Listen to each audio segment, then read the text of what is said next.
अस्सलाम वालेकुम ख़वातीनो हज़रात, मैं हूँ मिर्ज़ा उस्मान बेग।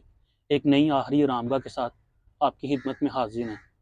ये जो आखिरी आरामगा आप देख रहे हैं, अपने ज़माने के मशहूर प्रोफेसर, माहिर तलीम, माहिर इक़्तिसादियात, आप आप गवर्नमेंट इस्लामिया कॉलेज चन्योट के अव्वलीन प्रिंसिपल थे।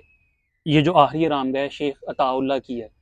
आप नामवर अदीब भी थे और माहिर इकबालियात भी थे। आपने इल्लामा इकबाल पर बेशुमार कुतुब तहरीर की, खतूत तहरीर किए।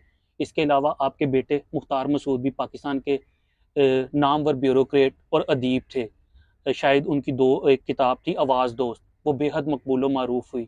उसके अलावा आपने खुद भी बेशुमार कुतुब तहरीर की। और ये जगह का मैं जैसे आपको बता रहा था कि मैंने कहीं पे पढ़ा था, ये जब जगह थी ये बड़ी मुश्किल से ली गई थी। आज भी पाकिस्तान में अगर आप कोई दरबार देखें, वो हज़रत शाह हुसैन का हो, कायद आज़म का मज़ार हो, मज़ार इकबाल हो, तो उसके करीब किसी को तदफीन नहीं की जाती। मेरे बल्कि एक और वाक़या ज़हन में आया इसी तरह, जब जस्टिस जावेद इकबाल फोत हुए, इल्लामा इकबाल के साहबजादे, तो उनके पोते जो हैं सेनेटर वलीद इकबाल और मुनीब इकबाल, उनकी ख्वाहिश थी कि हमारे वालिद को भी जो है इल्लामा इकबाल के साथ जगह दी जाए या उनके करीब ही। तो लेकिन गवर्नमेंट ऑफ पाकिस्तान ने इजाज़त नहीं दी या जो भी वो हुआ, तो आज भी दरबारों के करीब नहीं मिलती। लेकिन आपकी अकीदत होती है हर इंसान की मुख्तलिफ एक आशिकाने रसूल की वजह से भी। तो आप क्योंकि इकबाल की भी अगर आप शायरी देखते हैं, हज़रत इल्लामा इकबाल की, तो वो तमाम लोग यही कहते हैं कि वो कुरान मजीद का ही शायद तर्जमा है। तो आपकी बड़ी अकीदत थी हज़रत गाज़ी इल्मुद्दीन शहीद के साथ, तो उसके करीब आपकी ख्वाहिश थी कि मेरी तदफीन की जाए। तो ये जगह बड़ी मुश्किल से ली थी और आज जब मैं यहाँ पे आया हूँ तो बड़ी हैरत भी हुई, अफ़सोस भी हुआ।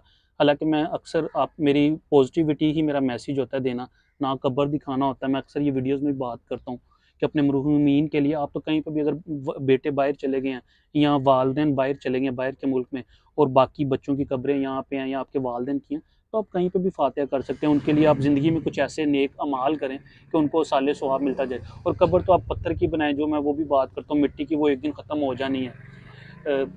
इस कब्र पे आके मुझे थोड़ा सा इस तरह अफसोस हुआ, ये जो अब आप शेख अताउल्लाह भी देख रहे हैं, ये मैंने ही आके इसको खुरचा तो निकाला, वरना ये भी नाम नहीं पढ़ा जा रहा था। बाकी कब्रें अगर आप देखें तो वो 6-6 फुट ऊंचाई होगी। इससे हमें एक सबक ये भी मिलता है कि आप चाहे सिफारिश से कोई जगह ले लें कब्र के लिए, तो एक कब्र में से 70 मुर्दे जो कहा गया है, जो अल्लाह ताला का वादा है या हुक्म है, तो वो एक कब्र में से 70 मुर्दे निकल लें, आप कुछ भी कर लें।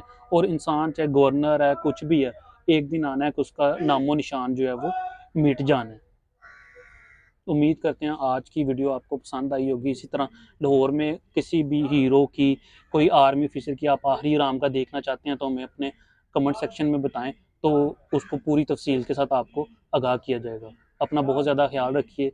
मुझे इजाज़त दीजिए। अल्लाह हाफिज़।